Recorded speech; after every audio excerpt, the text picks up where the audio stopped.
저는 이 사람이 어떤 가치를 주장한다 그러면 그 가치에 맞게 다른 부분에서도 의견이 일치해야 된다라는 부분을 강하게 믿는 사람입니다. 그렇기 때문에 저는 이 개혁적 보수를 표방하면서도 이 이야기도 보수라고 하지 말라 해서 저는 봉수라고 하겠습니다. 개혁적 봉수를 표방하면서도요, 한마디로 경제 문제에서는 우리 사회가 완전히 썩었다. 그리고 기득권과 한마디로 그 기득권을 이용해서 권력을 지배하면서 자신이 유리한 쪽으로 정치 체제를 바꾸려고 하는 사람들의 소굴이 되어갔다. 일찍이 노무현 전 대통령이 시장이 권력을 장악했다, 시장의 권력이 넘어갔다라고 한 이야기가 저는 솔직한 표현이라고 보고요. 그분은 그래도 솔직한 데가 있었다는 부분은 저는 인정을 합니다. 그때 이미 넘어갔다 했는데 10년이 지난 지금에서 넘어간 정도가 아니라 장악을 해서 뒤에서 마음대로 주무르고 있다고 보고 있습니다.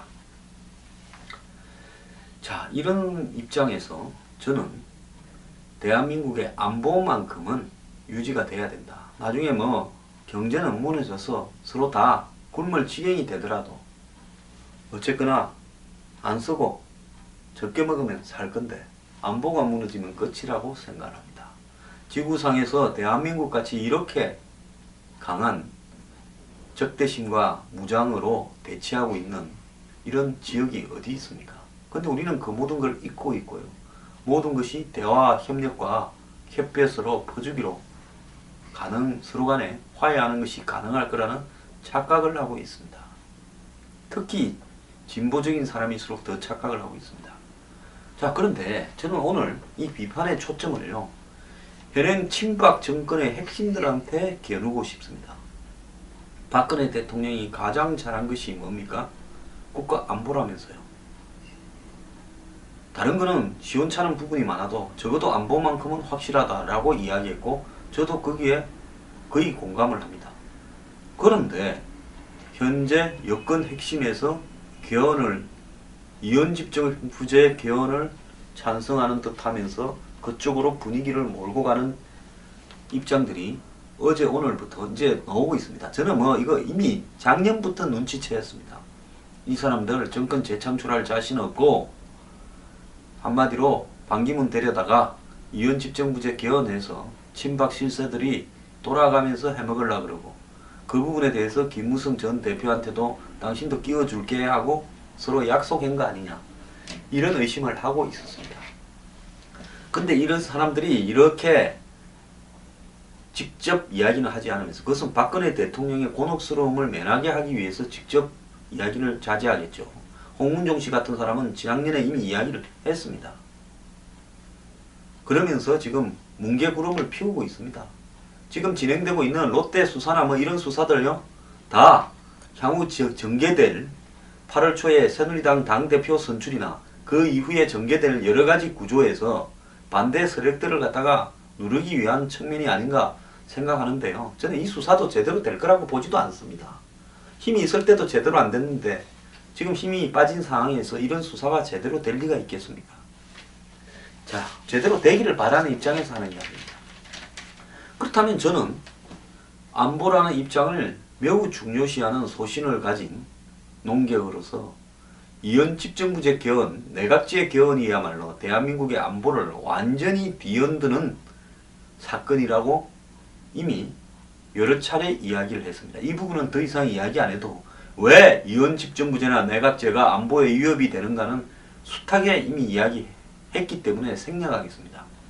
그러면서 안보를 가장 중요시하는 박근혜 정부나 친박 핵심들이 이원집정부제 개헌이나 내각제 개헌을 하겠다면 이 사람들이야말로 권력 노름에 눈이 멀어서 권력을 연장하고 싶어서 안보를 팔아먹는 사기꾼이라고 규정하지 않을 수 없습니다. 자, 그런 부분에서요, 이 사람들을 매우 유심히 관찰하다가 개헌이라는 말이 튀어나오기만 하면 저는 앞장서서 거리에서 투쟁을 하겠다는 점을 분명히 알려드립니다. 우리 미래경영연구소 회원들이나 제 방송을 시청하는 분들도요. 이원 집정부제 개헌이나 내각제의 개헌으로 몰고 가고자 하는 이런 의도를 막아야 됩니다. 분명히 현재 개헌 논란의 핵심에는 대통령 4년 중임제 웃기는 소리 하지 마십시오. 그거 할 생각 있는 사람 아무도 없습니다. 이원 집정부제 개헌을 몰고 가려고 그런 것까지 포함해서 아까 제가 말씀드렸지 않습니까? 87년 대통령 직선제가 지금 한계에 달했고 30년이 지나면서 시대 정신에 맞는 새로운 헌법 체제가 필요하다. 자, 요런 요상한 말로 이원 집정부제 개헌으로 이끌기 위한 이 포인트를 잡아내려고 하고 있습니다. 일단 개헌을 하자라는 데까지만 찬성을 여야 합의나 국민적 다수의 합의를 이끌어내면 어느 순간에 무슨 진보적 가치요, 인권이 복지니 소수자에 대한 가치 싹 빠져버리고요. 마지막에는 체제, 즉 정치 권력 구조를 어떻게 할 것인가만 남게 될 거고, 그거는 이원 집정부제로 갈 거라는 이야기입니다. 정신 좀 차리시기를 바랍니다. 국민 여러분들은요. 자, 김종인 더민주 대표는 어제 개인적으로 나도 개헌을 시도할 때가 되지 않았나 생각한다 했습니다. 박지원 원내대표도 박근혜 대통령이 개헌에 나섰으면 하는 개인적 소망을 갖고 있다라고 말을 했습니다. 총선 패배 전까지 여권은 상대적으로 개헌에 대한 요구를 박근혜 대통령 퇴임 이후를 겨냥해서 최경환, 홍문종 등 친박 핵심이 가지고 있을 거고, 김무성 전 대표와도 교감을 했을 거다 생각은 했지만은 노골적으로 꺼내지는 못했습니다. 자, 그래서 상대적으로 조용한 척 보였던 거죠. 청와대 입장에서는 개헌론이 본격화될수록 레임덕이 심화되는 상황을 견뎌내야 될 그런 반대 급부도 있습니다. 자, 이런 상황에서 20대 국회가 개헌된과 동시에 이번 주부터 본물 터지듯 터져나오는 개헌에 대한 요구들, 보도들은 한마디로 국민을 바보로 알고 있다는 겁니다. 지금 국민들이 살기가 이토록 어려운데요. 정치인들이 첫마디가 개헌입니까? 국회 열자마자요. 정말 쓰레기들 아닙니까? 지금 한번 보십시오. 20대 국회가 얼마나 중차대한 위기에 서 있는 국회인가를 갖다가 국민들은 알고 있습니다. 그런데 첫마디가 개헌이라니요. 국회의장도 저는 정신 나간 사람이라고 생각합니다. 조선해운업 구조조정, 가습기 살균제 문제부터 시작을 해서 지금 법조계가 썩어 들어가서 문드러져 있고, 정부가 100조가 넘는 돈을 빌려준 조선해운이 다 넘어가고 있고, 그것뿐입니까? 건설업이 지금 엄청난 위기라는 거 알 사람 다 알고 있습니다. 철강도 위기고 석유화학도 위기입니다. 대한민국의 수출이 급감하고 있고 중국으로 수출은 더욱더 급감하고 있습니다. 자, 이익을 제대로 낳는 기업들이 없는 상황으로 가는 것이 현실입니다. 이런 상황에서 일자리 다 사라져가면서 자영업자들은 장사도 되지 않으면서 중소기업들은 돈이 말라서 죽을 지경입니다. 이런 상황에서 개헌이라는 화두를 첫마디로 들고 나왔다는 것은 국회가 얼마나 저질적인 권력지향적인 집단인가를 여실히 보여주는 겁니다. 20대 국회에 희망을 가지고 있다라는 분들 마음 접으십시오. 19대가 쓰레기였는데 20대는 개 쓰레기입니다. 이것들은 사람이 아닙니다. 어떻게 국회 열고 첫마디가 이 짓거리들을 합니까? 자, 더구나 현 정치권의 문제 해결 능력을 볼 때 개헌이 추진되면 국가적 혼란이 더 와버릴 가능성이 있다는 겁니다. 실제로 정치권은 작년 말까지 선거구를 조정하라는 헌법재판소의 결정을 그 기한을 넘겨가지고요. 얼마나 질질 끌면서 올 봄에 했지 않습니까? 선거 직전에 했잖아요. 자, 그리고 작년 2월에 중앙선관위가 권역별 비례대표 등 지역주의 완화를 하고 유권자 의사가 반영이 더 잘 되는 식으로 이 선거 방식을 고쳐라 이랬는데도 결국 안 하는 사람들입니다.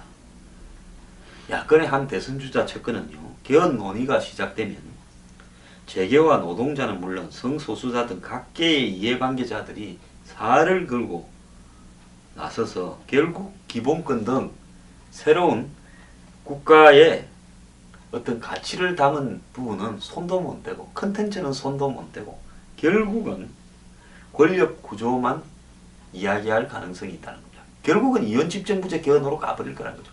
그래서 87년 체제가 한계에 달했고 그걸 극복하기 위해서 시대 정신에 맞는 새로운 권력 구조를 만들어야 된다 해서 남는 것은 권력 구조밖에 없다라는 이야기입니다. 한마디로 나머지는 싹 다 허지부지 될 거고 뼈대는 권력 구조만 남을 거라는 거죠. 즉 이원집정부제 개헌만 남을 거라 이야기입니다. 이 인사는 현행 헌법상 상권 분립 정신과 책임 총리제 등을 잘 살리고 선거 제도만 개혁해도 충분한데 왜 개헌을 이야기하는지 모르겠다라고 이야기를 하고 있습니다. 오늘 동아일보는 아침에 여권이 이원집정부제를 만지작거리고 있다. 야권의 이해관계에 따라 제각각이 다 보도를 했습니다. 자, 지금 정치권에는 개헌에 대한 속내가 제각각인데요. 여권의 생각은 이원집정부제로 모아지는 분위기입니다. 제가 이야기를 했죠. 앞에 일부에서도 이야기했는데 정확하게 지금 이원집정부제로 여권이 입장을 모으고 있다고 이야기가 나오고 있습니다. 자, 이렇게 되면 저는 또 길바닥에서 이제는 친박 정권을 향해서 싸워야 되는 입장이 되는 겁니까? 정말 나쁜 놈들입니다. 반면 야당은 대통령 4년 중임제, 의원 내각제, 이원 집정부제로 의견이 갈린다는 겁니다. 야당이 조금은 순수하기라도 합니다. 대통령의 권한을 어떻게 나눌지와 각 정당 정치인의 이해관계에 따라 선법이 매우 복잡하게 되어간다는 겁니다. 새누리당은 이원집정부제로 권력 구조를 개편하자는 의견이 우세하답니다. 이원집정부제는 국민이 선출한 대통령이 외치를 담당하고 국회에서 내치를 책임질 총리를 배출하는 체제라는 겁니다. 권력이 분산되면서 대통령이 직접 국민에 의해서 선출되기를 원하는 국민 정서에도 부합된다. 웃기는 소리 하고 자빠졌습니다. 기자가 이걸 글이라고 씁니까? 국민들은요, 외치요? 아니, 대통령이 국가 내부를 다스리는 게 아니라 외부를 다스리면 대통령은 외국에서 손님 오면 만나서 차나 마셔주고 외국에 방문이나 하는 한마디로 쇼윈도우 매니저고 실제로 권력은 국회에서 뽑은 저들이 다 주무르겠다. 그러면 국민들이 국가를 운영할 최고 지도자를 뽑을 수 없도록 만들겠다는데 기자가 이따위 글을 씁니까? 하여튼 대한민국 언론 놈들 진짜 나쁜 새끼들이에요. 국민들이요, 제 방송을 들으면서 진실을 좀 봐야 될 건데 전부 이 쓰레기 화장실에 가서 닦을 수도 없는 그런데 전부 놀아나고 있습니다. 진박으로 분류되는 헌법학자 출신 정종섭은 이 양반 그 행안부 장관 하던 사람 아닙니까? 안행부입니까? 그러니까 이번에 진박 마케팅의 핵심으로 우여곡절 끝에 배지 달한 사람인데 개헌하려고 기어 들어갔습니까? 초선이요. 언론과 통화해서 개헌 논의는 권력 구조를 어떻게 바꾸어 국가가 발전하는 모습을 보이느냐에 수렴되어 있다며 이원 집정부제를 선호한다고 말했다고 합니다. 비박계인 권성동 사무총장도 통화에서 국민이 대통령을 직접 뽑기를 원하니 분권적 대통령제가 현실적인 방안이다. 즉 이원 집정부제가 현실적이다. 다만 청와대는 개헌 논의에 대해서 침묵을 지키고 있다. 이원 집정부제가 되면 외교 안보에 강한 반기문 유엔 사무총장이 더욱 강력한 대통령 후보로 떠오를 수 있다. 새누리당 주류인 친박계는 총리를 배출할 여지가 생긴다. 친박계 내부에서는 반기문 대통령 친박 총리 목소리가 계속 나오는 이유다. 2014년 10월 김무성 전 대표가 이원 집정부제 개헌을 언급했을 때 여의도 정가에서도 김 대표가 총리 자리를 노리는 게 아니냐라는 관측이 나왔다. 자, 이자들 작년에 공연히 홍문종이가 그런 말 한 게 아닙니다.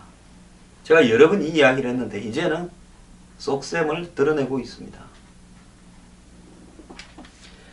자, 조선일보도 보도했는데요. 이 양반이 지금 여기저기에 전부 통화를 하든지 인터뷰를 하든지 한 것 같습니다. 정종섭이 올 연말까지 권력구조 개편을 위한 원포인트 개헌을 마무리해야 된다라고 이야기를 했습니다. 정종섭은 서울법대 학장을 지낸 헌법학자 출신으로 행안부 장관을 했죠. 이 사람이 또 조선일보하고 통화를 했어요. 지역 타파를 위해 이원 집정부제로 가야 하며 이런 방향으로 개헌하려면 내년에 유력한 대선 주자들이 본격적으로 활동을 하기 전에 논의를 빨리 해야 된다. 이렇게 말했다고 합니다. 자, 정 의원은 개헌 논의는 모든 이슈를 빨아들이는 블랙홀이 될 거라는 우려에 대해서 중요한 것은 국민의 뜻이고 정치권이 개헌 논의를 차분히 진행하면 정부의 국정 운영에 장애가 되지 않을 거다라고 이야기를 했습니다. 박근혜 대통령이 이런 논의로 즉 블랙홀이 되어서 국정 운영이 어려울 거다. 개헌 논의가 시작되면 이런 논리로 개헌에 반대해 왔는데 그 정부의 장관을 지낸 핵심 인사가 이제 와서 문제될 게 없다라는 이야기를 한 겁니다. 자, 정종섭은 지난 공천을 받는 과정부터 아주 시끄러웠던 핵심 진박 인사인데요. 정종섭이 청와대의 뜻을 모르고 이런 말을 했을 리가 없는 겁니다. 자, 앞에는 반대하다가 이제 청와대 입장은 개헌에 찬성하는 쪽으로 돌았다고 판단할 수밖에 없다는 겁니다.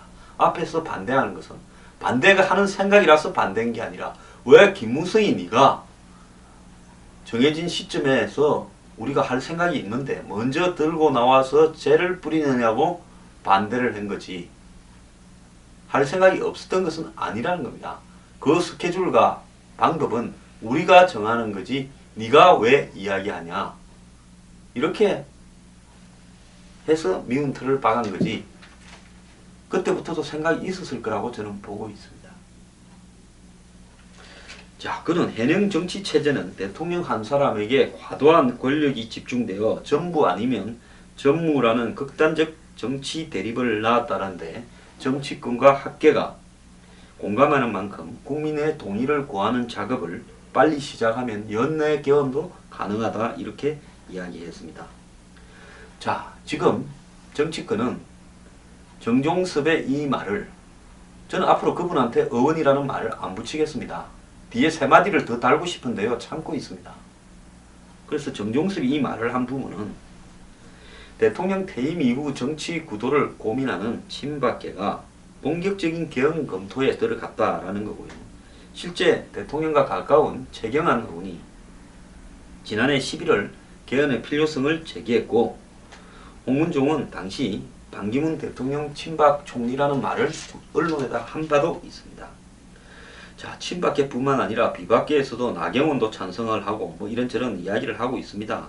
그 다음에 우윤건 국회 신임 사무총장도 개헌 특위를 만들고 논의한다면 연말에 타협할 수 있고 내년 4월 재보궐선거 때 국민투표에 붙일 수 있다. 이렇게 이야기를 했고 정세균 국회의장은 16일 오늘이니 기자간담회에서 여야의 개헌특위 설치를 제안할 거라고 알려지고 있습니다. 자, 지금까지 본 것처럼요. 비박에서도 찬성하고 더민주의 김종인, 국민의당의 박지원도 찬성하고 당연히 안철수도 찬성하겠죠. 자, 그리고 더민주당의 민병두 의원도 찬성한다고 이야기했고 야권에서도 선거구 개편을 개헌과 연계시킨다면 개헌을 논의해 볼 필요가 있다라고도 이야기하는 세력도 많습니다.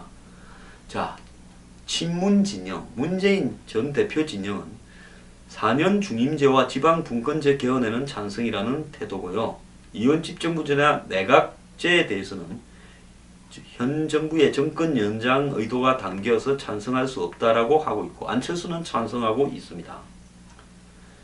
자, 여권에서는 야당을 끌어내기 위해서 선거구제 바꿔줄게 개헌하자라고 지금 하려고 이렇게 꼼수를 쓰고 있다 보는 시점도 있습니다.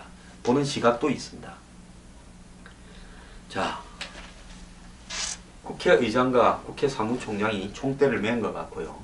실제 모든 각본과 이 계획은 친박의 핵심 최경환, 홍문종 등이 짜고 있는 것 같고요. 그 다음에 정종섭은 진박 마케팅 당사자로서 최경환과 매우 가까운 사람인데 이 사람도 내가 헌법학자 출신으로 서울대 법대 교수 출신으로 개헌에 총대를 매겠다고 언론에 나선 겁니다. 자, 이러다 보니까 오늘 아침에 언론들이 그냥 아예 이런 일을 갖다가 통으로 보도하고 나섰는데요. 자, 오늘 청와대 대변인은 기자들과 아침에 만나서 개헌에 대한 입장이 바뀌었느냐라고 기자들이 물으니까 바뀐 게 없다 이렇게 답을 했습니다. 자, 지난 4월 26일 올해죠. 총선 끝나고 언론사 편집국장 간담회에서 박 대통령은 4년 중임제 개헌 논의와 관련해서 경제를 살려서 국민이 그 부분에 체감하게 하고 그 뒤에 공감대를 형성해서 개헌을 하더라도 해야 한다. 지금 이 상태에서 개헌을 하게 되면 경제는 어떻게 살리느냐 라고 부정적인 입장을 피력했고요. 지난번 20대 총선 때 우리가 되면 개헌을 주도하겠다든지 그런 개헌 결자도 총선 공약으로 말한 바가 없다고 이야기를 했습니다. 또 올해 1월 13일 이 신년 기자회견에서는요, 이 국정이 스톱하고 나라가 한치 앞이 어떻게 될지 모르는 상황으로 몰아가는 개헌을 해보라고 입이 떨어질 상황이 아니다 이렇게 이야기를 했습니다. 자, 대통령은 지금까지 이야기로 보면 수차례 개헌에 대해서 분명히 반대한다라는 이야기를 했고요. 개헌은 경제의 블록홀이라는 이야기를 했습니다. 자, 앞으로도 대통령은 당분간 이 부분에는 침묵할 겁니다. 근데 대통령이 하나 잘못 알고 있는 게 있습니다. 개헌은 경제의 블록홀이 아니라 개헌은 안보의 블랙홀이라고 해야 됩니다. 물론 경제에도 안 좋을 수 있겠지만 그것은 개헌에 눈이 멀어서 경제를 도외시한다는 거고 개헌은 직접적으로 국가 안보를 흔드는 겁니다. 저는 지켜보겠습니다. 박 대통령이 개헌 문제에 대해서 입장을 바꾸신다면 저는 박 대통령 반대 운동을 할 수밖에 없습니다. 그것이 제 가치와 철학에 맞는 거고요. 저는 박 대통령이 그렇게 하지 않을 거라고 믿습니다. 자, 그렇다면 박 대통령은 지금 홍문종, 최경환, 정종섭 등이 추진하고 있는 이 개헌 의도에 대해서 명확하게 그러지 말라고 지시를 해 주시기를 바랍니다. 만약에 이원 집정부제 개헌, 친박 핵심이 중심이 된 이원 집정부제 개헌을 굳이 하겠다고 나선다면 저는 대통령이 그 부분에 대해서 허락을 했다라고 생각할 수밖에 없습니다.